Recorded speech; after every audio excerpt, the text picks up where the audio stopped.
Nós temos dois convidados que vão ser apresentados logo mais pelo professor Nicolas Maillard, que é o nosso chair nas Fall Connections. Eu gostaria apenas de lembrar a vocês da nossa próxima conferência, que vai ser em formato híbrido, presencial e virtual, e que vai acontecer, a parte presencial vai acontecer em São Paulo, dos dias 25 a 27 de abril, né, com o tema Non-Concepts, New Meanings. Então, esperamos que vocês todos se preparem, logo nós vamos já encaminhar informações sobre a conferência. Então, para não me estender muito, eu passo logo a palavra ao professor Nicolas Maillard, a quem agradeço mais uma vez por esse trabalho, e apresento já o agradecimento da FALBAI aos dois colegas que vão se apresentar hoje. Por favor, Nicolas. Muito obrigado, Márcio. Boa tarde a todas e a todos. O tema do nosso webinário Connection de hoje se encaixa diretamente como um Non-Concept New Meaning, uma vez que nós vamos tratar do que eu vou chamar agora, mas não mais depois, de Erasmus. Então, é antigo, porque o programa Erasmus nasceu na Europa há quase 30 anos atrás, mas é muito novo, ou melhor dito, muito renovado, porque a cada 5, 6, 8 anos, esse programa geral tem sido renovado com novas modalidades, numa escala cada vez maior, até o momento em que chegou até o Brasil, e desde 2008, se não me falha a memória, instituições de ensino superior brasileiras podem participar de algumas das modalidades Erasmus alguma coisa. É disso que nós vamos tratar hoje. Eu tenho o grande prazer de receber dois colegas amigos, começando pela Joara Martins, da Universidade Federal de Mato Grosso, que foi uma parceira de um projeto Erasmus, justamente. Então, é com muito prazer que eu tenho a oportunidade de vê-la de novo.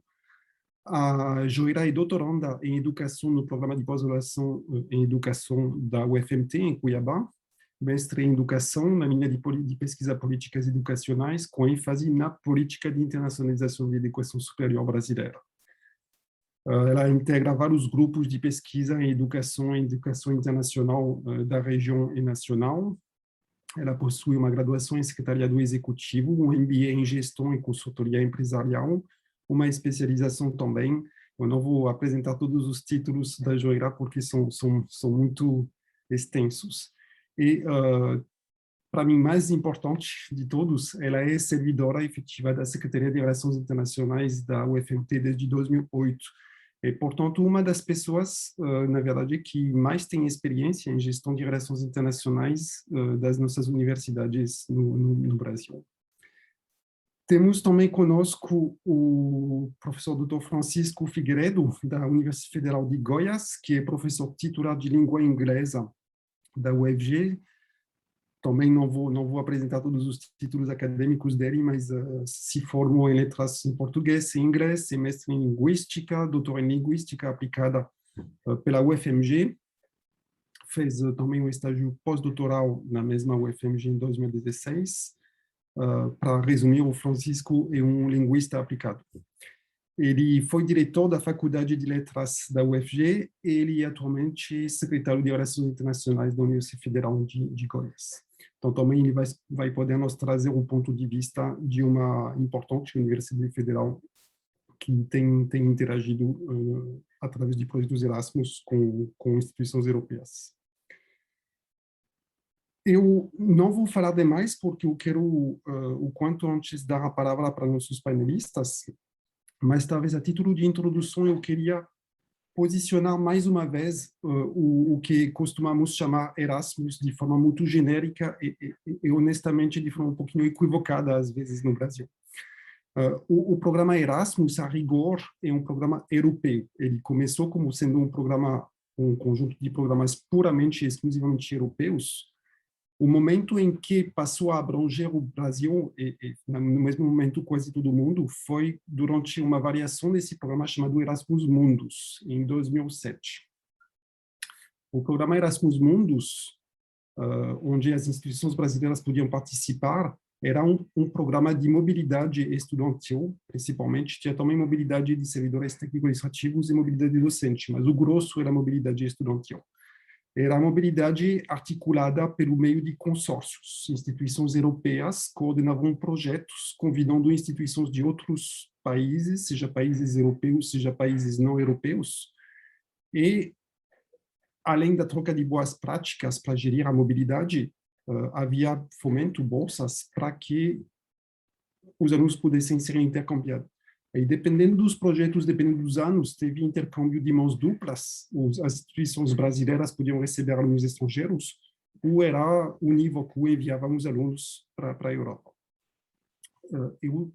Eu acho importante destacar que esse programa Erasmus Mundus também aconteceu, ele terminou em 2014, e isso significou para o Brasil que teve uma parte que coincidiu com Ciências Sem Fronteiras, o que faz com que várias universidades brasileiras e várias DRs, instituições brasileiras, tinham começado a aprender a gerir a mobilidade acadêmica estudantil de acordo com as práticas europeias, antes de passar a gerir o Ciências Sem Fronteiras. Então, teve um momento muito interessante de confronto de programas de mobilidade no Brasil entre quem participava do programa Erasmus Mundus e quem participava do Ciências Sem Fronteiras.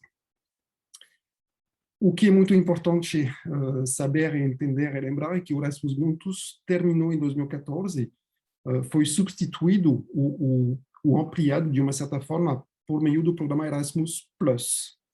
O Erasmus+ é o programa que tem começado em 2014 e que está terminando esse ano agora, em 2020.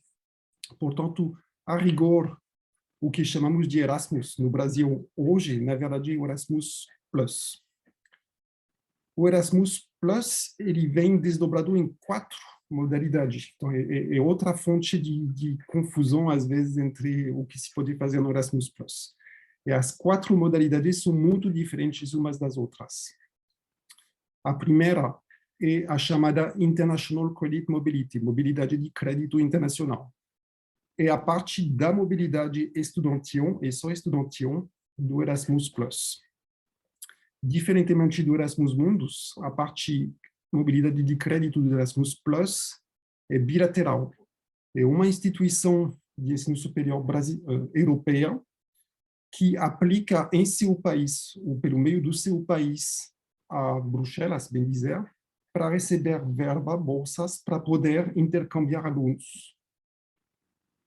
As instituições europeias que coordenam esses projetos convidam, firmam convênio com instituições não europeias, ou europeias, aliás, mas no nosso caso brasileira, e com aquela instituição definem quantas vagas, em quais cursos, em quais níveis. Pode ser em nível de graduação, de mestrado ou de doutorado. Os fluxos de mobilidade não são simétricos. Pelo Erasmus+, mobilidade de crédito, em nível de graduação e de mestrado, os europeus só podem receber alunos e não enviar. Em nível de doutorado, eles podem enviar ou receber alunos. Então, provavelmente os colegas vão contar da sua experiência nessa modalidade, mas não é raro que quando sua instituição firma a convite um convênio Erasmus+ de mobilidade de crédito com uma instituição europeia, você defina, junto com o parceiro europeu, vou te enviar 3 alunos durante 2 anos no curso de enfermagem e vou receber 2 doutorandos da tua instituição por um mês. Esse tipo de discussão que se tem em nível da DRI com o parceiro europeu no contexto desse projeto. Para firmar, para participar desse programa, dessa modalidade, tem que ter a assinatura de um convênio especial, Interinstitutional Agreement, que tem um formato muito específico da Charta Erasmus. Então, é um documento muito interessante também para nós, porque, em minha humilde opinião, é um dos melhores documentos que serve como modelo, como padrão para definir a mobilidade estudantil, pelo menos no sentido europeu. São 4 ou 5 páginas que esclarecem bem os direitos e deveres dos alunos, das DRIs, das 2 instituições, com a necessidade de revalidar os créditos em particular. Isso é o programa International Credit Mobility, mobilidade de crédito. A segunda modalidade que existe no Erasmus+, que Francisco e Joira vão tratar intensivamente, eu sei, é a mobilidade chamada Capacity Building for Higher Education, construção de capacidade. É uma modalidade que não vem da mobilidade estudantil, é uma modalidade que não tem por finalidade intercambiar alunos, docentes, técnico-administrativos, não tem nem dinheiro para isso.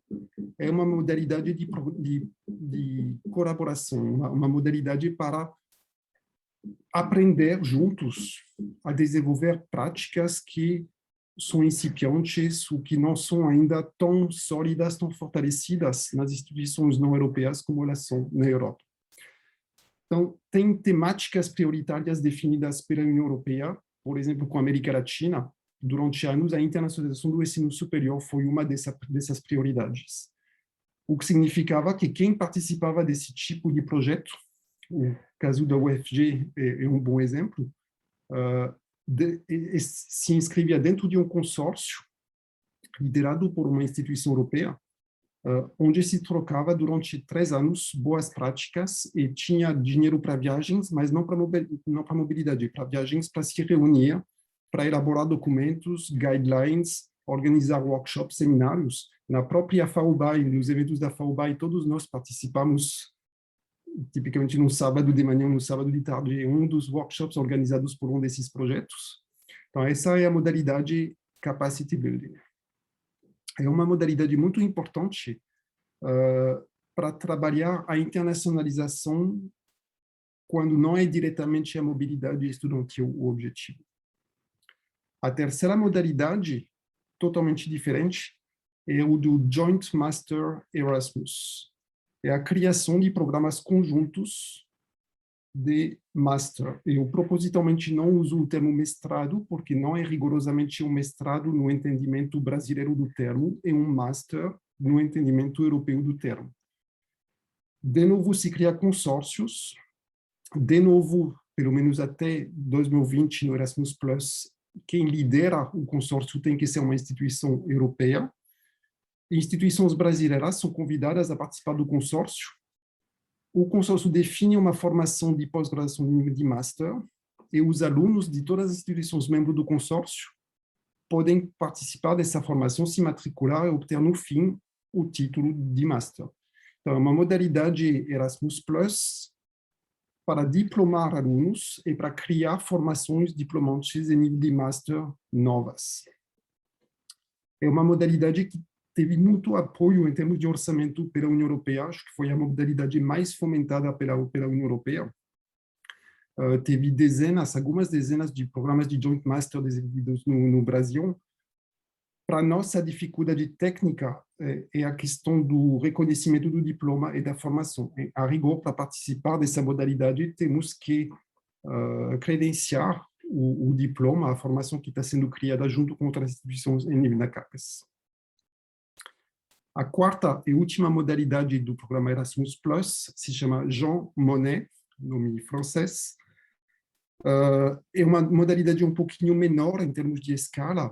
Se trata de fomentar atividades de pesquisa e de divulgação da cultura e dos valores políticos europeus.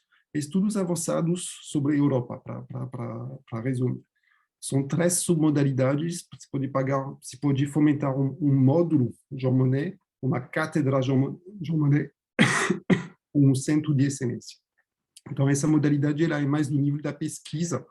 São acadêmicos especializados em estudos europeus que aplicam e se são selecionados, recebem verba para organizar workshops, seminários, aulas, criar cátedras de estudos europeus, bem dizer. Nós temos alguns casos no Brasil, na URGS, em Porto Alegre, teve um caso há 2 anos que foi aceito desse tipo de módulos, cátedras dos centros de excelência Jean Monnet. Então, são 4 modalidades de participação no Erasmus+, e nenhuma das 4, as instituições brasileiras, as instituições não europeias, desculpem, em 3 das 4, só uma instituição europeia podia coordenar um projeto. Então, para nós, concretamente, significava que recebíamos convites de instituições europeias em participar de um desses projetos. A única modalidade em que era possível, ou é possível para uma instituição brasileira submeter um projeto e coordená-lo é a mobilidade de Capacity Building. O detalhe é que nesses 6 anos de Erasmus+, só teve um caso de um projeto aceito pela União Europeia, liderado por uma instituição brasileira, que é a USP. O projeto foi aceito no ano passado. Eu sei que várias instituições brasileiras submeteram o projeto, a Unesp é um melhor caso.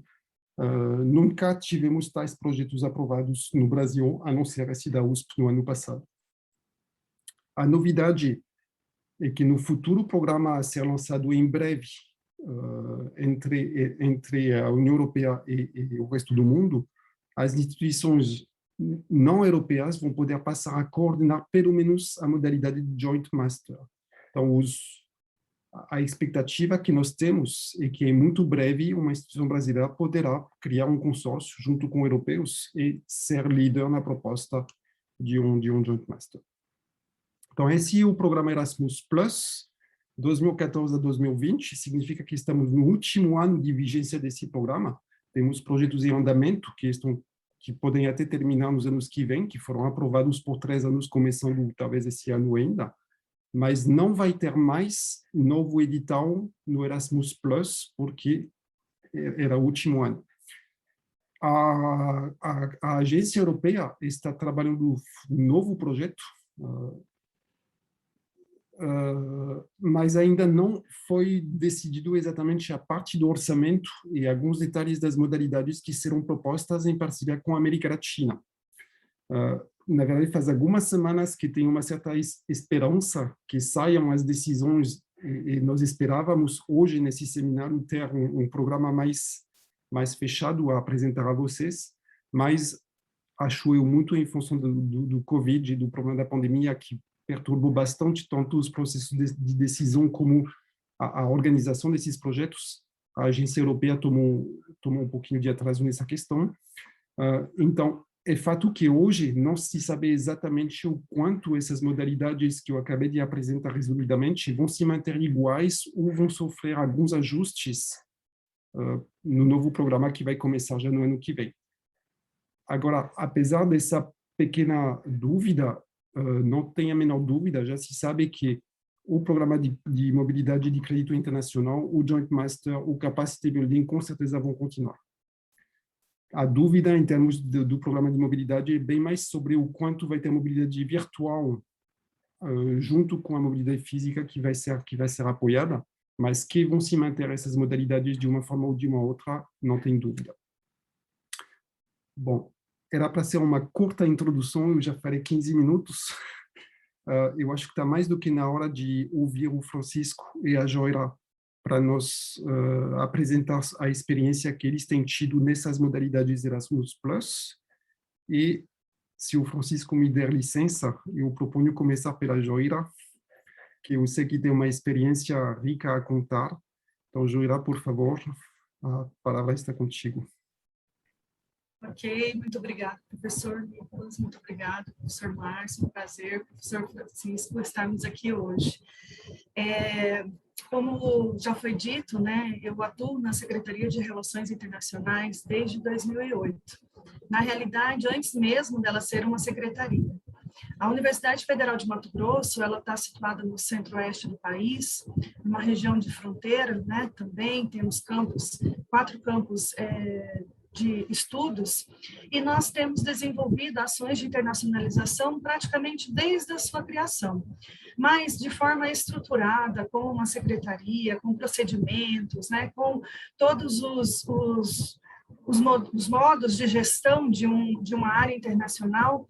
Ela começou em 2012, né, tendo aí um momento anterior de grande, vamos dizer, efervescência e participação, principalmente pelos programas Erasmus. Então, realmente, eu posso dizer que vivenciei, na prática, os programas Erasmus desde 2008, porque quando adentrei a universidade, a nossa reitora da época, e junto com o professor Paulo Teixeira, que era o nosso primeiro, né, assessor ali antes de se tornar secretário, ele, primeiro neste momento, tá, dizendo que teve um histórico e teve outras pessoas que assumiram, mas não tinha essa vultuosidade que se tornou a Secretaria de Relações Internacionais da UFMT.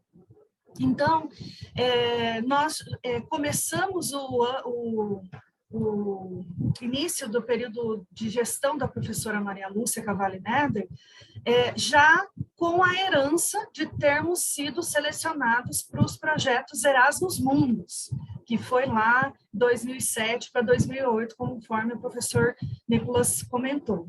Nosso reitor anterior da professora Maria Lúcia foi o professor Paulo Speller, que já possuía uma relação muito forte com a Europa, com outros países, uma representação internacional. Ele foi o primeiro assessor internacional do FMT em 89, então uma pessoa bastante visionária, e ele já tinha conseguido as articulações necessárias para que o FMT adentrasse aos consórcios. Então, quando nós começamos em 2008, já tínhamos sido selecionados por alguns projetos, né? Como estávamos começando, ainda era tudo um desbravamento, na verdade, né? Não se tinha procedimentos estabelecidos de como se fazer, por exemplo, o afastamento de um estudante, uma coisa bem prática da gestão, né, da internacionalização. E o Erasmus nos ajudou muito nesse sentido. Me recordo de pegar, por exemplo, o plano de estudos, que era um modelo específico para fazer o processo de afastamento de um estudante, e olhar aquele modelo e dizer, nossa, nós podemos pegar esse modelo e adaptar à nossa realidade.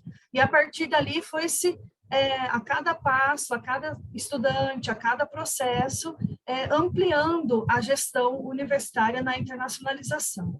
Depois, com relação aos docentes também. Então, nesse primeiro momento em que tivemos o Erasmus Mundus, né, que foi antecessor ao Erasmus Plus, foi no período de 2009 a 2013. Nós participamos de 4 projetos aprovados. E por que eu falo aprovados? Porque é importante a gente entender que os consórcios, eles são formados, né, por instituições parceiras, que vão submeter um projeto à Comissão Europeia e, sendo aprovada, que recebe o recurso para execução. Então, nós nos candidatamos a N outros projetos, mas os que foram aprovados e receberam o orçamento foram esses 4 que nós estávamos, seja como parceiros, seja como associados. Nós vamos entendendo esses termos à medida que a gente vai trabalhando com eles, né? Não muito diferente no Brasil, porque a gente... tem uma professora que diz assim, a gente troca o pneu do avião voando. É mais ou menos assim que as universidades foram se constituindo, né, em termos das suas ações de relações internacionais e nessa relação com o Erasmus, que para nós era novidade. Aí, nesse projeto, nós tivemos 27 estudantes outgoing, né, 2 estudantes incoming. Lembrando que nesse Erasmus Mundus, como o professor Nicolai falou, tinha a reciprocidade, que não era assimétrica, mas que tinha, não era simétrica, mas que tinha a possibilidade de recebermos estudantes estrangeiros na graduação. E nós chegamos de receber, isso porque também havia uma contrapartida do governo brasileiro à época, tá? Dentro desses projetos da comissão, e podia possibilitar que viessem e fossem estudantes de graduação. Nós também tivemos a participação de 2 docentes, enquanto staff trainings e enquanto pós-doc, né? Foi importante essa participação e a gente entende como extremamente necessário, porque os docentes, eles conseguem vivenciar essa experiência, né, de ministrar aulas e trabalhar em projetos em outras universidades, e amplia o processo de internacionalização, porque a partir dessas relações, que se não existissem antes, passam a existir e vão fomentando possibilidades para que demais estudantes de graduação, pós-graduação, possam também fazer o intercâmbio, que é a capitalização que vai acontecendo a partir dos pesquisadores, né? Depois disso, nós tivemos o Erasmus Plus, já de 2014 a 2020. Nesse período, nós tivemos o EBW+, que foi um dos projetos maiores que a gente participou enquanto parceiro. Nós enviamos 11 estudantes e recebemos um docente. Não, minto, esse docente não foi do EBW+, foi da relação bilateral. Porque, como vocês viram, o Erasmus vai mudando. Então, é importante a gente entender esse processo de mudança que vai acontecendo e que a cada edital nós temos que nos ater às regras, aos acordos, aos direitos e deveres de cada lado, ao comprometimento de cada instituição. Acho que isso é uma palavra muito importante, que a gente precisa estar bastante comprometido com as nossas ações enquanto gestores de relações internacionais, porque é um processo, o Erasmus ele tem toda uma plataforma de gestão que nós precisamos corresponder também, né? Então, é um trabalho a mais para a nossa equipe, é uma dedicação, existem regras desde quantos encontros antes da viagem o setor de relações internacionais tem que ter com o estudante, por exemplo, e nós somos avaliados por isso. Temos também, então, assim, antes, durante e depois, o processo de avaliação é constante, né? Nós também tivemos já, e ainda temos, acordo vigente de duas instituições, que é a Universidade de Primorska, na Eslovênia, e a Universidade Silesia University Technology, que é da Polônia, conhecida como SUT. Essas duas instituições estão conosco no Erasmus já pela terceira modalidade que o professor Nicolai nos citou, que foi do acordo bilateral, onde a instituição europeia submeteu um projeto à Comissão Europeia, recebeu recurso e, a partir do recurso recebido, procurou parceiros no mundo para estabelecer as suas relações. E lá já fica estabelecido a quantidade de pessoas que vão ser intercambiadas, seja da graduação, da pós-graduação e até de servidores técnicos e docentes. E é importante a gente entender isso, porque nós tivemos a possibilidade, por exemplo, de experimentar o Capacity Building por meio de professores nossos, por exemplo. Nós temos o secretário de Educação Tecnológica da Universidade Federal de Mato Grosso, que viveu a experiência de ir a reuniões, a treinamentos da SUT, na Polônia, justamente para trabalhar a educação tecnológica. O assunto era sobre educação virtual, sobre educação à distância e todas essas relações. Então, foi muito importante à época, porque o secretário de Educação Tecnológica conseguiu estabelecer novos networkings, conversando com os pares deles da área, que fazem parte do consórcio. Então, nós vimos o quanto que isso aproxima as nossas relações e possibilita novos projetos, possibilita novos consórcios. Então, o Erasmus, ele prima muito pelas relações entre as instituições.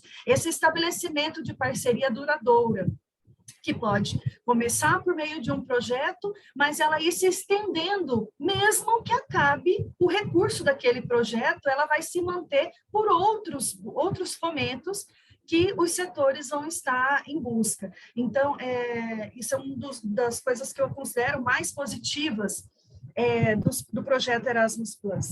Também é importante dizer que, durante todas essas experiências, foram oferecidos os staff trainings, que são cursos específicos para a área de relações internacionais.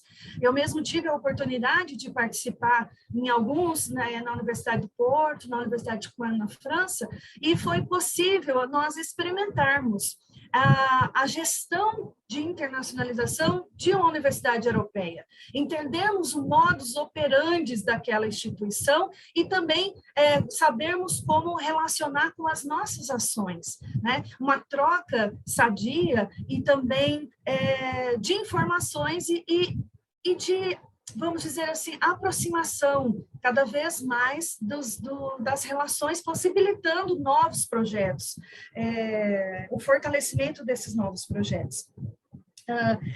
Um assunto também que eu acho interessante do Erasmus aconteceu no primeiro, que foi de um projeto nosso que nós tivemos, que foi o projeto Babel, onde ele priorizou o público específico que eles queriam. Dava-se prioridade, por exemplo, para indígenas. Então, na nossa universidade, nós temos o ProIndi, que é um projeto de ingresso de indígenas, porque na nossa região nós temos muitas etnias diferentes de indígenas residentes no nosso estado e que puderam adentrar a universidade. E aí foi a primeira experiência de uma indígena participar de um intercâmbio internacional. Então, isso foi uma questão muito importante pela conquista cultural, com que pôde ser ampliado esse público, né? Também tivemos a questão dos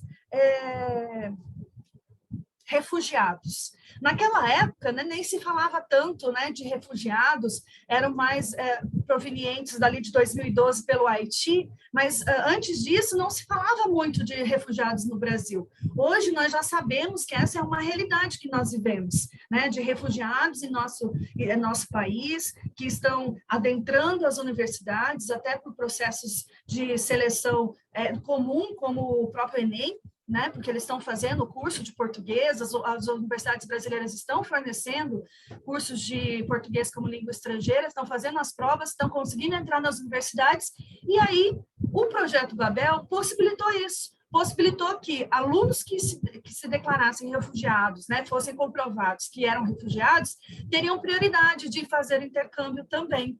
Então, eu estou querendo trazer aqui experiências que nós passamos e que podem voltar nessa nova chamada, até pela nova realidade que nós estamos encontrando hoje, né?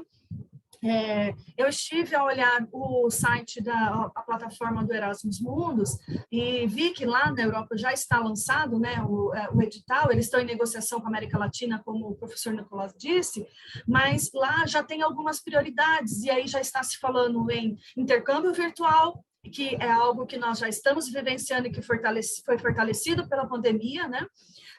E aí, como eu disse, essa relação lá no passado, em que o nosso secretário de Educação à Distância teve a possibilidade de encontrar outro secretário de Educação à Distância dos parceiros, também já possibilitou que tivéssemos construção de novos projetos a partir do start do Erasmus, mas que já não é mais Erasmus, já avançou, já passou, já ultrapassou essa questão. E, da mesma forma, a questão dos refugiados, a questão das pessoas que são consideradas minoria no acesso à educação superior e que hoje também precisam adentrar a internacionalização. Não sei se tem mais... uma experiência que eu gostaria de contar, que eu acho que foi fundamental, quando nós terminamos os projetos, como eu disse, é um processo de avaliação, antes, durante e depois. Então, quando nós terminamos o projeto, o último projeto do EBW, eu me recordo bem que foi nos solicitado para comprovar todos os registros, os históricos escolares, contendo todos os registros de estudo feito na Europa. E por que eu estou dizendo isso? Porque até então, a nossa universidade, apesar de ter avançado no sentido de termos criado a Secretaria de Relações Internacionais em 2012, as resoluções que passaram a embasar a nossa universidade ao processo de internacionalização, o nosso sistema ainda não fazia registro, por exemplo, de disciplinas em outro idioma. E aí, como que nós íamos registrar a experiência desse estudante? Sendo que, no acordo está estabelecido, e é uma regra que tem que ser cumprida, que é de tudo aquilo que foi estudado pelo aluno seja acreditado no nosso histórico escolar, né? Tem a participação. E aí nós fomos com esse desafio aos setores responsáveis e passamos a registrar. Então, desde 2014, todas as disciplinas feitas por qualquer estudante, seja pelo estudante do Erasmus ou de qualquer outro intercâmbio, mas foi a partir da necessidade do Erasmus que surgiu isso, todas as disciplinas são registradas no idioma em que o estudante fez a disciplina e é feita uma correspondência com relação à nota, né, já que nós temos o ECTS lá na Europa, que é o sistema utilizado, e também os registros de carga horária. Então, todos os cursos tiveram que buscar internamente parâmetros para poder atender essa necessidade de constar no histórico escolar do aluno toda a vida pregressa do estudante, inclusive o intercâmbio internacional. Então, uma das experiências que eu acho que foi bastante salutar pelo processo do intercâmbio. Eu acredito que seja isso, professor, e aí se tiver mais dúvidas sobre o assunto, estou à disposição. Obrigado, Jorge. Assim, vamos completar uma primeira rodada de apresentações, aí vão vir perguntas e a gente inicia uma segunda rodada. Muito obrigado, então. Francisco, por favor, também, com certeza, teus depoimentos sobre a experiência da UFG vai ser bem importante para contextualizar em nossa realidade esses projetos ou programas Erasmus. Ok, Nicolás, agradeço pelo convite. O nosso escritório de Relações Internacionais funciona desde 87. E, desde então, a gente tem sistematizado as nossas ações, né? E somos parte do Grupo Tordesilhas. E a nossa participação no consórcio Poncho decorreu de um convite do Grupo Tordesilhas aos seus sócios brasileiros. Então, de 2016 a 2019, a UFG participou efetivamente desse consórcio. Ele foi composto por 4 universidades da União Europeia, de 4 países diferentes, Espanha, França, Portugal e Polônia, e por 21 universidades de 8 países da América Latina, Argentina, Bolívia, Brasil, Colômbia, Equador, Paraguai, Peru e Uruguai.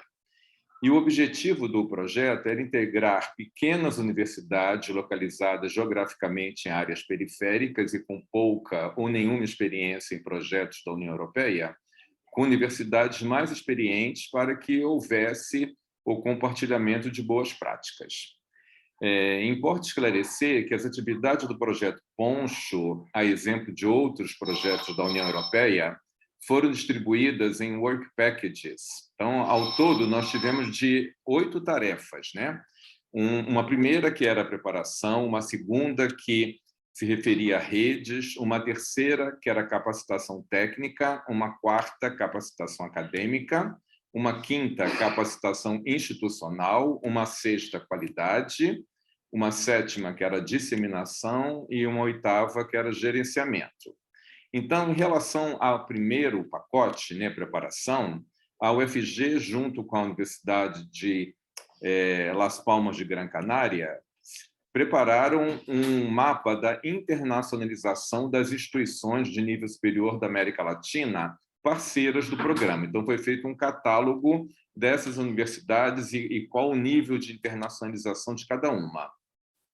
Em relação ao segundo pacote, que eram redes, a UFG estabeleceu contato com as universidades parceiras para que pudéssemos obter informações sobre as redes internacionais de que participavam, né? E, por meio desse conhecimento, a gente também poder participar de outras redes. Em relação ao pacote 3, capacitação técnica, a Universidade do Porto disponibilizou vários, que era uma das parceiras, né, disponibilizou vários cursos online que foram realizados por nossos técnicos do Escritório de Internacionalização, e também os nossos técnicos puderam ter aulas de inglês com os ETAs americanos da Fulbright, que estavam, à época, à UFG. Também, nessa questão da capacitação técnica, foi disponibilizada uma verba para cada universidade parceira poder comprar equipamentos novos para os seus escritórios de internacionalização. Então, nós compramos computadores, impressoras, scanner, todo o material necessário para o bom andamento do serviço. Em relação ao quarto pacote, que era a capacitação acadêmica, nós fizemos um portfólio sobre a UFG em inglês, né? E depois esse portfólio foi transformado num marcador de livro por meio de QR Code, que, ao acessar esse QR Code, as pessoas tinham acesso a esse portfólio com informações da UFG em inglês, que poderiam ser consultados pelo público internacional. E também realizamos, todo semestre, um evento chamado InfoDay on Internationalization, que é um evento em que a gente fornece informações relativas às atividades, às oportunidades, aos acordos que temos, aos programas de que participamos, para que a comunidade acadêmica tomasse ciência. Em relação ao quinto pacote, capacidade institucional, nós pudemos acrescentar, reformular um novo PDI, né, referente ao período 2018 e 2022, com as estratégias de internacionalização que aprendemos por meio das reuniões de que participamos nesse consórcio. Como o professor Nicolás disse no início dessa sessão, trata-se, né, de um programa de capacity building, ou seja, não estavam previstas mobilidades estudantil, mobilidade de professores, apenas cursos, preparação e uma forma de que melhorássemos o nosso escritório de internacionalização.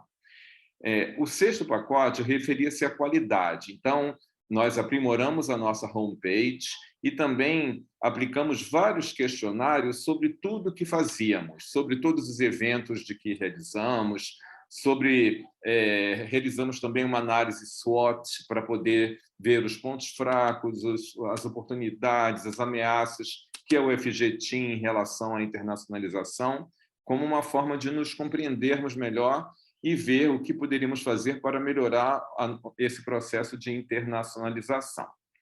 Em relação ao sétimo e penúltimo pacote, disseminação, nós publicamos várias notícias na nossa página da SRI e também na página da UFG, e também difundimos amplamente todos os acontecimentos na Rede Goiana de Educação Internacional, de que participamos aqui em Goiás, e também a professora Ofir Bergman de Aguiar, à época estava à frente, em 2016, ela apresentou sobre a participação da UFG no evento da FAUBAI que ocorreu em Fortaleza. O último pacote, que era o gerenciamento, era realmente, eles se referiam às reuniões que iriam ocorrer para que nós pudéssemos colocar em prática tudo o que nos era demandado, né? Então, houve uma primeira reunião lá na Universidade Las Palmas de Gran Canarias, em 2016, com a participação de Alexandre Nogueira da Silva, que é a secretária adjunta de Relações Internacionais, que está na nossa secretaria há 20 anos, como técnica efetiva. A professora Ofir também participou de um evento em 2017, na Université Bretagne Sud, na França. Em 2018, eu participei de uma reunião na cidade de Tuluá, na Colômbia, e, ao final do consórcio, houve uma feira internacional na cidade de Assunção, no Paraguai, em que participamos eu, Alexandra, o reitor e 2 estudantes. Cada universidade levaria o seu reitor, as pessoas encarregadas pelo projeto e 2 estudantes, para que nós fizéssemos estandes e promoção de nossas universidades nessa feira. Então, levando panfletos, levando coisas típicas dos países ou da região para que pudéssemos divulgar internacionalmente a universidade. E, ao final, também, nós produzimos um capítulo de livro sobre a nossa participação no projeto Poncho, que foi publicado no livro Poncho, Internationalization of Latin American Peripheral Universities through Sustainable Integration and Inclusive Implementation of International Relations Office, que foi publicado pela editora da Universidade de Las Palmas de Gran Canarias, com um capítulo para cada universidade participante do projeto. Como eu estava comentando com o professor Nicolás antes de essa sessão começar, foi um programa que nos deu muito trabalho, né, porque havia essas 8 tarefas de que deveríamos dar conta, e, ao final, teríamos de prestar contas com todos os recibos, com toda a verba que nos foi concedida, teríamos de comprovar que o dinheiro foi gasto com os equipamentos, enviar as fotos dos equipamentos, todas as ações que realizávamos, nós tínhamos de comprovar, e fizemos um grande relatório final de prestação de contas, mas deu tudo certo. Eles são bastante exigentes, mas se nós nos organizarmos, vamos ter sucesso na parceria.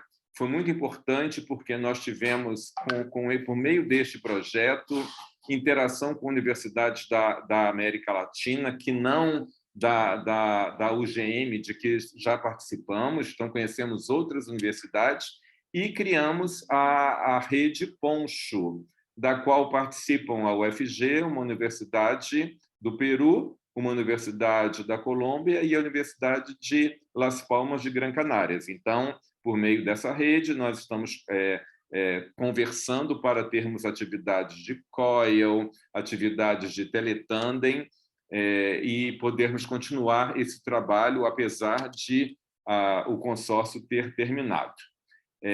Nós também temos dois outros projetos com a União Europeia. Atualmente, nós temos um programa com a Polônia, com a Universidade Gdańsk, na área de artes, e também com a Universidade Sapienza de Roma, um programa de mobilidade estudantil e de professores. Tá? Eu acho que é uma oportunidade muito, muito interessante para as universidades, quando recebemos um convite para participar de um programa da União Europeia.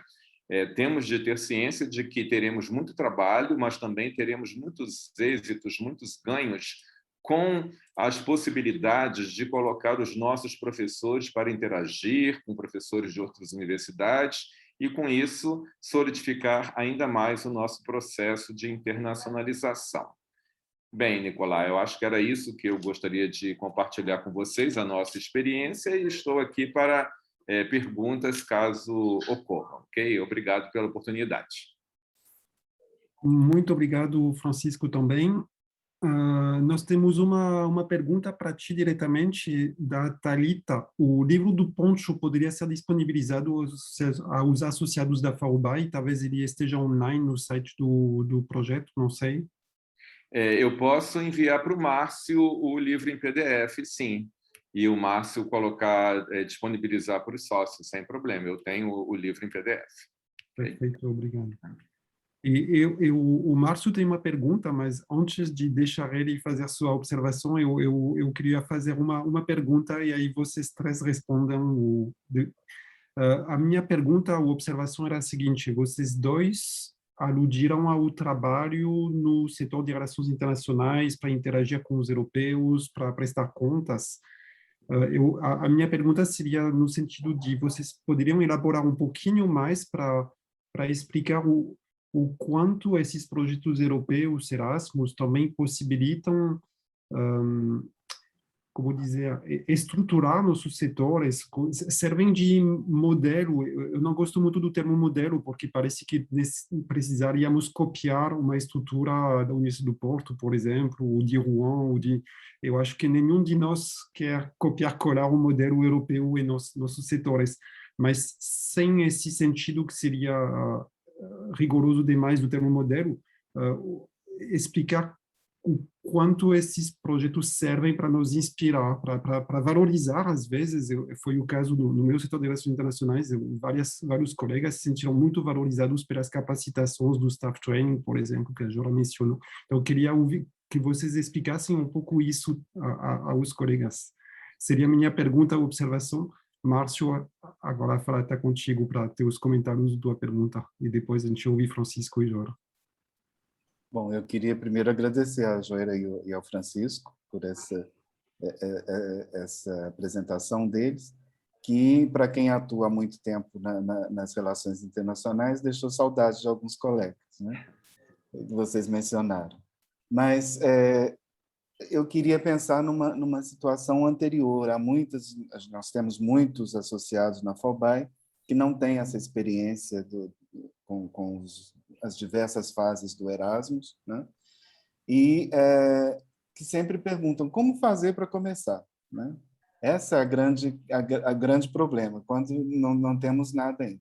Então, eu tenho uma opinião a respeito que eu vou expressar, mas depois eu gostaria do comentário de vocês também, baseado na experiência que vocês têm. Eu imagino sempre que o papel da universidade é promover esses encontros, né?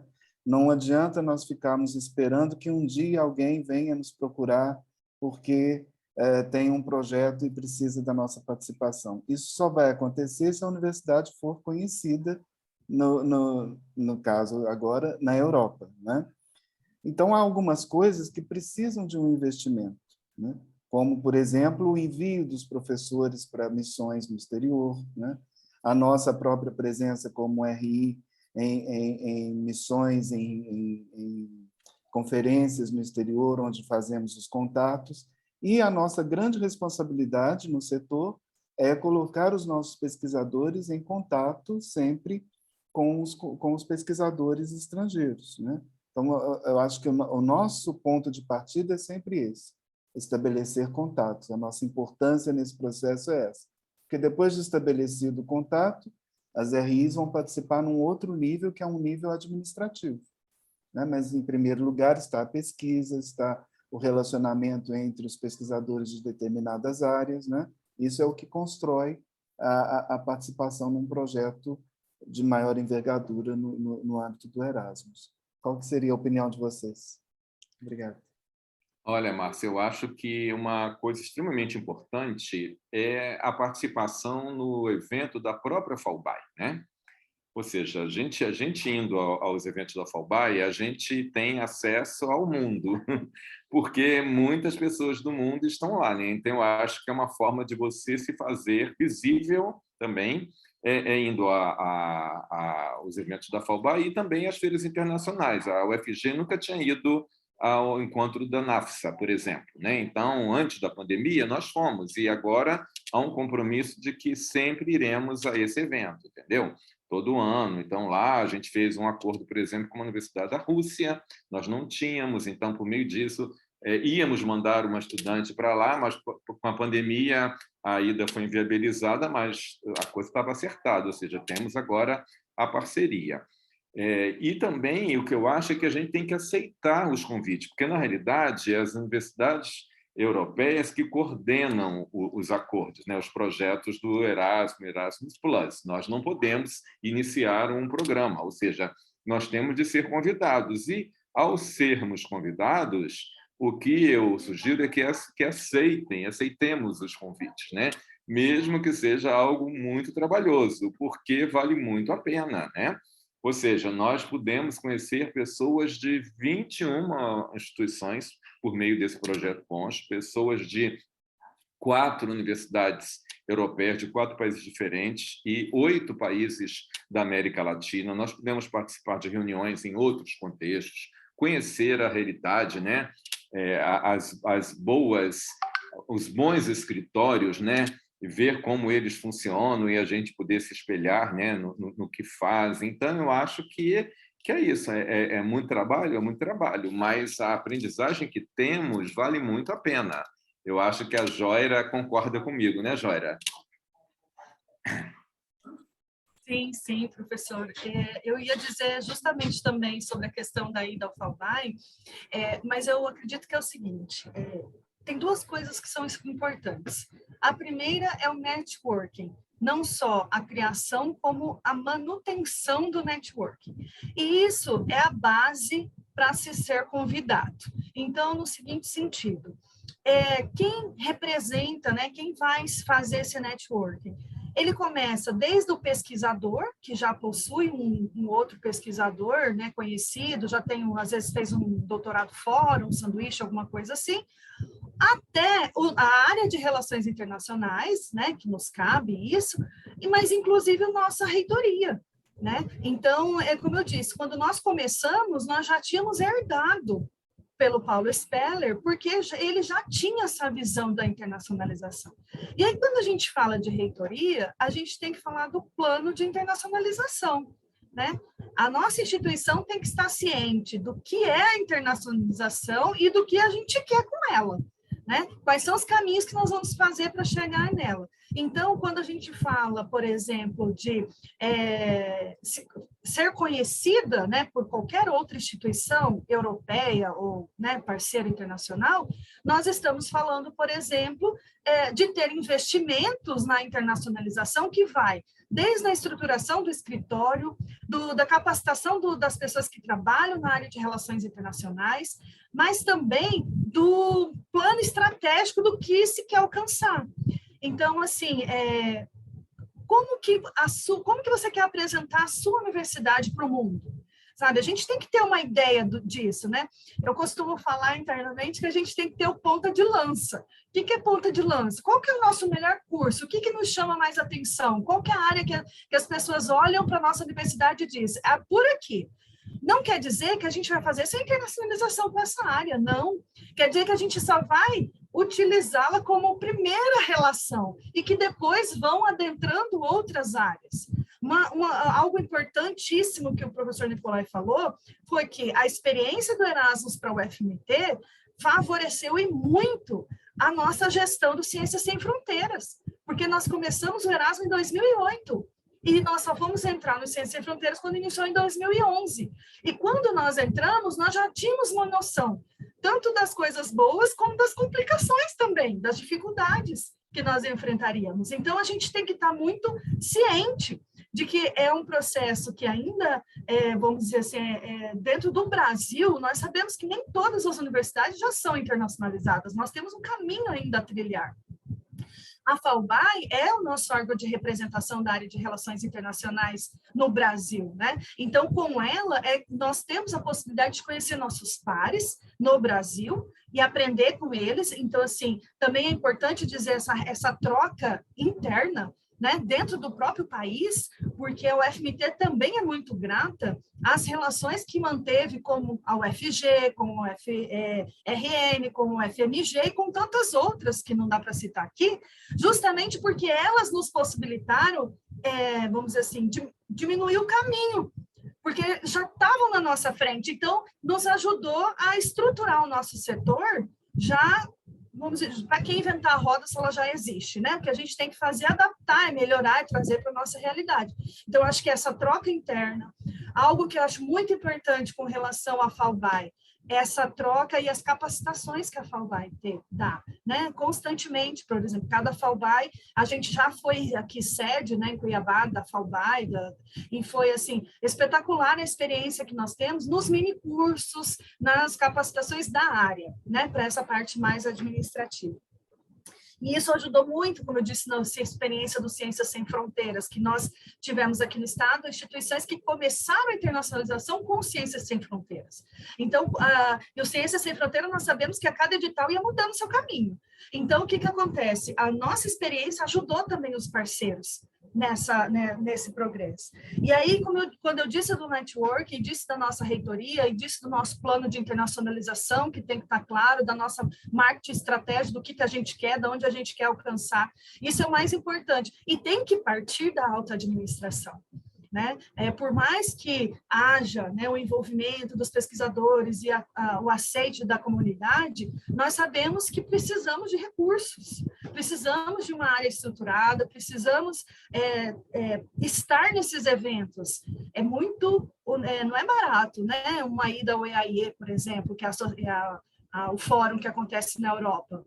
Né? O NAFSA nos Estados Unidos. Então, assim, são investimentos que precisam ser feitos e que a alta administração tem que comprar ideia e investir para que os setores e a universidade possam desenvolver o seu trabalho.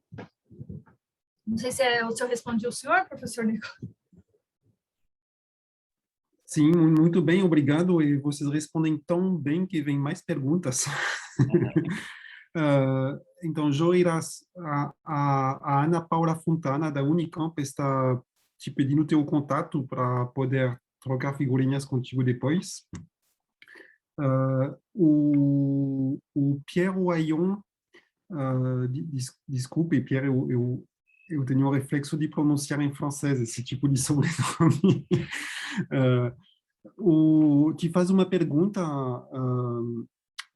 Joira, e também acho que o Francisco pode responder sobre o reconhecimento. A pergunta é sobre a existência de uma resolução validada em nível de um colegiado de graduação ou de pós-graduação sobre a forma como a experiência de mobilidade internacional no exterior é revalidada no histórico escolar, como ela é registrada, como qual intitulado de disciplina aparece, como os créditos são revalidados. Então, a pergunta é da existência de resoluções internas para decidir disso. Vocês têm isso? Na UFG, nós temos uma resolução de 2008 que trata de mobilidade estudantil, e nela consta que tudo que o aluno fizer no exterior é automaticamente validado, entendeu? Tem que ser acreditado, né? Aí a forma como vai ser acreditado vai depender do que ele fez, da disciplina que foi feita. Então, se houver uma equivalência entre a disciplina que ele fez no exterior com alguma disciplina da UFG, então é muito fácil, é a mesma coisa, só traduzir, né? Se não houver uma equivalência, então essa disciplina que ele fez lá fora aparece como disciplina de núcleo livre. Então, a UFG ela tem disciplinas obrigatórias, disciplinas optativas e disciplinas de núcleo livre, que são disciplinas eletivas, que você pode fazer em qualquer área de conhecimento. Então, essas que não têm uma correspondência tão assim, grande, né? Elas serão aproveitadas como disciplina de núcleo livre, mas não depende da boa vontade do coordenador de curso. O coordenador de curso é obrigado, por meio dessa resolução, a validar qualquer disciplina feita pelo estudante no exterior. Okay? No nosso caso, a gente tem a resolução de 2014, que fala sobre o registro também, né, e normativa que seja registrado, e cabe ao colegiado do curso fazer os ajustes necessários, né. Eu vou dar um exemplo bem prático, né, já que a pessoa está me perguntando situação bem prática. Nós tivemos uma estudante, inclusive pelo Erasmus, que foi para uma universidade, se eu não me engano, na Holanda, engenharia civil. Ela fez uma disciplina chamada estruturas metálicas. O que aconteceu? Não batia a carga horária e, no Brasil, o curso, né, a coordenação me explicou que existem algumas normativas da área da engenharia, né, algumas resoluções, que a estudante precisava ter conhecimento daquela disciplina. Eram legislações de engenharia civil brasileiras. Então, o que eles fizeram? Eles conversaram, então faz um acordo, eles estabeleceram com a estudante que ia fazer o aproveitamento parcial e que ela teria que cumprir apenas 15 horas para completar essa carga que é de um assunto específico brasileiro. Porque eles me disseram assim, eu não posso deixar uma estudante concluir o curso sem ter tido acesso a essa legislação, porque é a base do trabalho dela na engenharia. Ela vai trabalhar no Brasil, no exterior, ela vai ter que ter. Então, esses casos específicos, cabe ao colegiado de curso estabelecer. Mas se não for por aproveitamento direto, como o professor disse, quando bate, e a gente tem uma regra também, que é um crédito equivale 15 horas aulas, e isso ajuda bastante os cursos, né? Então, por exemplo, se a gente tem 4 créditos, a gente tem 60 horas, e aí, quando é carga horária, a gente faz o encontro disso, mas quando não bate, a gente faz essa questão do acerto e registra também, pode ser registrado como atividade complementar, que eu acho que é parecido, equivalente ao que o professor Francisco falou aí de atividade livre, porque também cada curso exige uma determinada quantidade de carga horária em atividade complementar. Então, assim, de alguma forma, vai ser registrado. E o que a gente conseguiu, inclusive, é que registre o intercâmbio dizendo assim, o estudante fez o período tal na Universidade do Porto, em Portugal, no período tal, processo tal. Cursou as disciplinas, aí tem o nome das disciplinas, a nota que ele tirou, tudo, e tudo isso está no processo, né, que vai estar registrado, então também e arquivado, então qualquer situação que acontecer no futuro é possível resgatar. No nosso caso, na UFG, Joira, a gente não põe nota, porque às vezes não tem assim, uma equivalência. Em alguns países, por exemplo, a nota máxima é 20, ou são conceitos, né? Então, coloca se ele foi aprovado ou reprovado a disciplina, mas a nota mesmo não entra no histórico, entende? Isso da mesma forma quando ele faz alguma mobilidade em outra universidade também, tá? Ele vai ter a disciplina computada, né? A carga horária, mas a nota não consta no histórico, por conta dessas dificuldades que a gente tem de equivalências entre notas, né, e conceitos das diversas universidades. Aqui cabe ao colegiado do curso, né? Alguns fazem uma regra de 3 e faz a equivalência, e outros preferem colocar uma nota fechada, como se for lá aprovado, alguma coisa nesse sentido. Mas aí é porque, para nós entendermos, que eu até me lembro muito, em 2014, para construir essa resolução, foi um processo árduo. Na verdade, foram ali bem 4 anos para conseguir ter a resolução pronta, porque cada programa que chegava era de um jeito diferente. Então, a gente não conseguia padronizar, né? Então, tinha que se pensar numa resolução que pudesse atender todos os tipos de programas, seja ele Erasmus, seja ele Ciências Sem Fronteiras, seja ele americano, o que fosse. E aí, nós demoramos um pouco para conseguir chegar nesse consenso, mas chegamos. E quando nós chegamos, nós tivemos o seguinte entendimento: o colegiado do curso é a instância superior do curso. Então, essas discussões pormenorizadas, né, de cada estudante, ela é discutida lá no colegiado do curso. E é óbvio que, se houver dificuldade, a gente das relações internacionais está à disposição para ir lá, para esclarecer, para mostrar parâmetros. Mas, por exemplo, uma coisa que é interessante do Erasmus, na Europa, quando vem a nota do estudante, atrás vem as tabelas, né? Vem as tabelas de referência. Então, a gente consegue fazer essa relação. Mas nós entendemos que a decisão é do colegiado sempre do curso, né? Afinal, nós só queremos que seja registrado, né? Que conste a experiência do estudante.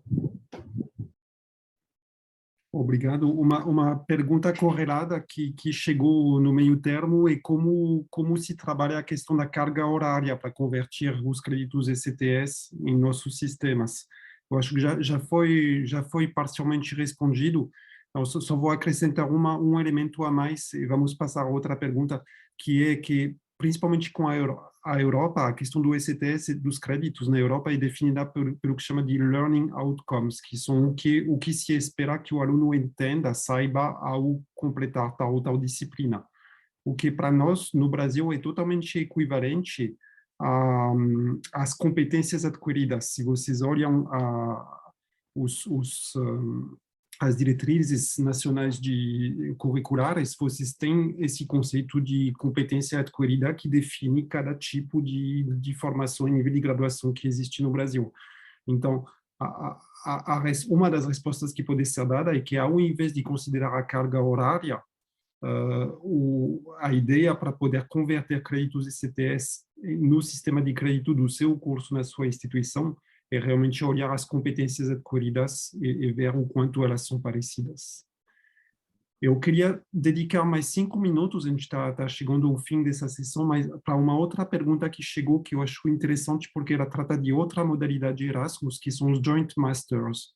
A pergunta é, não sei honestamente se Jora, Francisco, vocês têm essa experiência. Vocês poderiam falar sobre a exigência de diplomação por parte de todos os participantes dos Joint Masters? É a pergunta que chegou. A UFMT ainda não tem também projetos de Joint Masters. Não tem essa experiência também, não. Então, eu vou fazer um comentário muito rápido.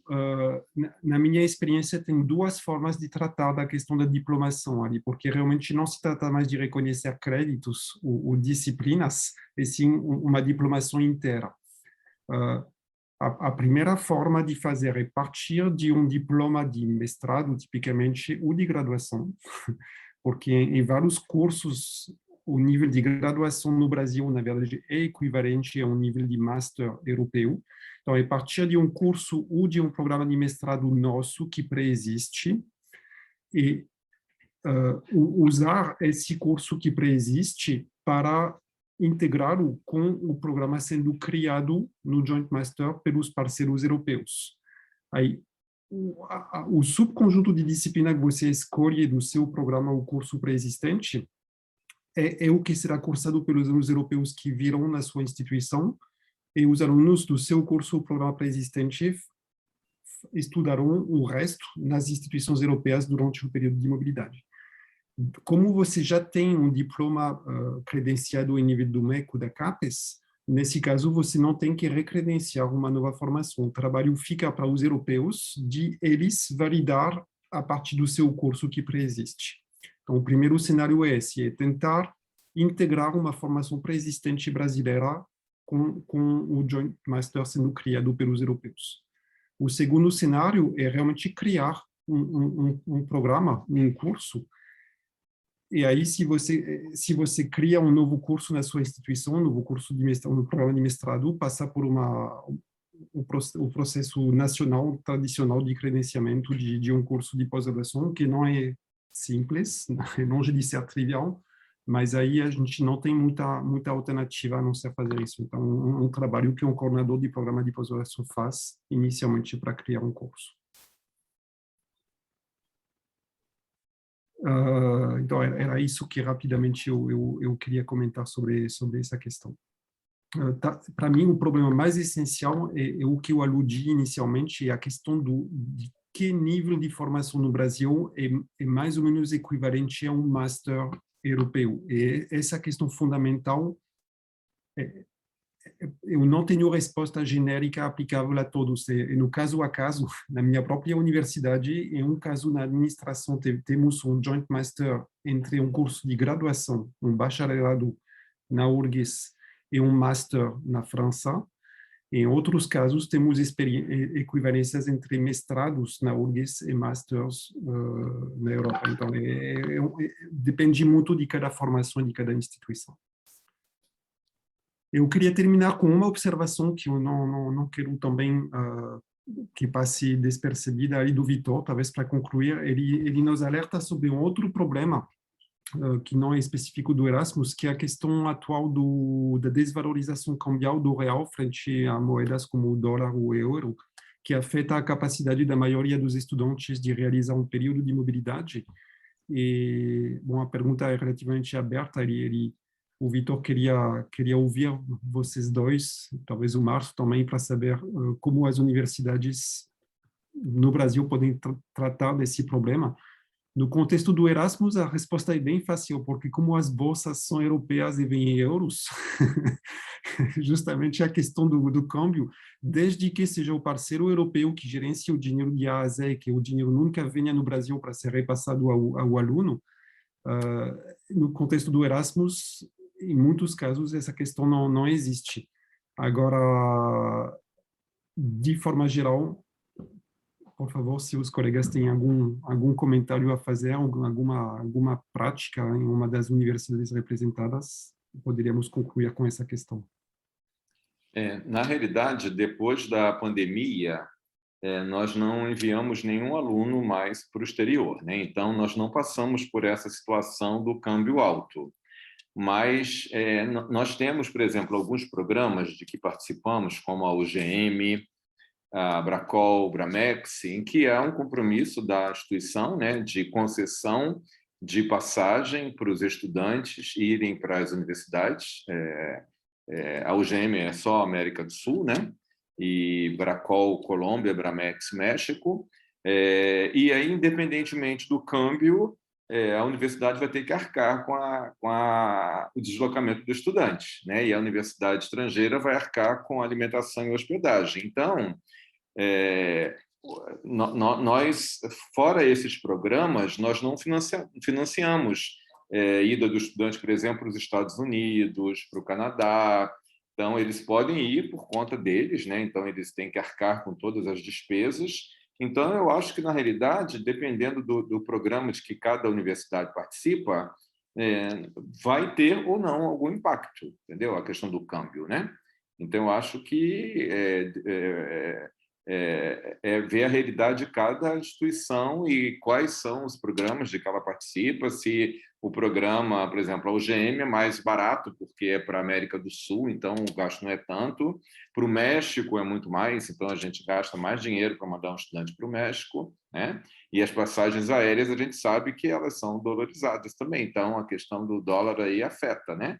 Mas se você tem um programa como o Bramex e Bracol, você tem por 2 anos dar conta daquilo, independentemente se o câmbio está baixo ou se está alto, né? Um compromisso que você assina, né?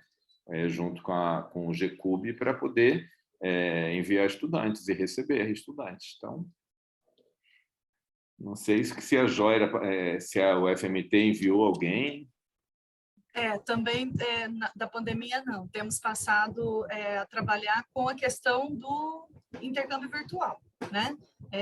As ações, editais aconteceram mesmo durante o processo da pandemia, né? Mas ainda não tivemos agora, nesse momento, estudantes fisicamente em intercâmbio, né?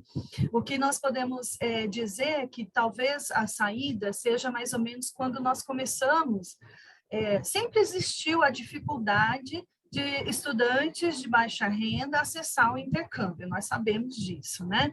Quando se tem programas de bolsa, ok, né? Mas quando não se tem, como fazer? E eu me recordo que isso foi uma busca interna mesmo da administração, onde nós conseguimos criar uma bolsa chamada Bolsa Expandindo Fronteiras. Foi até, parece Ciência Sem Fronteiras, não tinha nada a ver com Ciência Sem Fronteiras, foi criado antes do Ciência Sem Fronteiras. E essa bolsa, o objetivo, porque é o seguinte, a nossa universidade, a gente não tem alojamento e alimentação que pudesse ser fornecido a estudantes estrangeiros para poder negociar as vagas. Nós não tínhamos espaço, não tínhamos condições. Então, nós discutimos com a administração sobre destinar uma parte do recurso de bolsas para esse programa. E aí nós pagamos alimentação e o alojamento, nós damos uma bolsa para o aluno estrangeiro e, em reciprocidade, a universidade do estrangeiro paga alimentação e alojamento para o nosso aluno lá. Porque daí nós não temos mudança de câmbio, porque nós damos a bolsa em reais para a pessoa estrangeira que está aqui. E o nosso brasileiro que está lá recebe na moeda daquele país. Então, não tem mudança de bolsa, não tem mudança de... E o que a gente condicionou foi essa questão da reciprocidade, de poder, a cada estudante que vir, vai. Então, assim, é uma forma de possibilitar o acesso, facilitar, porque daí já é o custo maior, porque nós fizemos uma análise que o maior custo do intercâmbio é o alojamento e alimentação. A passagem é cara, mas ela não é tão cara quanto a manutenção do estudante lá.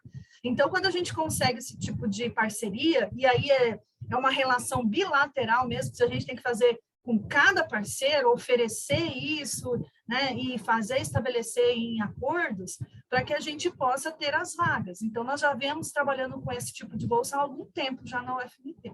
Acho que é a saída, talvez, né? O intercâmbio virtual e as bolsas internas. Na UFG, nós temos 5 casas do estudante, então facilita um pouco, né? E a gente tem 18 vagas garantidas por semestre para estudantes estrangeiros. E quando a gente vai assinar algum novo acordo que implica algum auxílio, então aí eu negocio com a pró-reitora, falo, você me concede mais uma vaga, mais alimentação, e aí, por exemplo, nós estamos com um acordo agora com a Nigéria. Então, ela falou assim, o pessoal sem dinheiro? Eu falei, então vamos sim, vamos topar. Então, assim, o objetivo é esse, incluir, né, os países que têm mais dificuldade financeira para que os estudantes possam vir e ter alimentação, ter hospedagem, e, além disso, a gente dá para ele uma bolsa para ele pagar o final de semana, porque durante o final de semana não tem restaurante universitário, né? Só no sábado, no domingo ele não tem. Então, a gente dá esse auxílio e mais uma bolsa com um pouquinho para que ele possa se alimentar. Então, ter a casa do estudante é uma bênção para a gente, entendeu? Assim, facilita muito o nosso trabalho, né?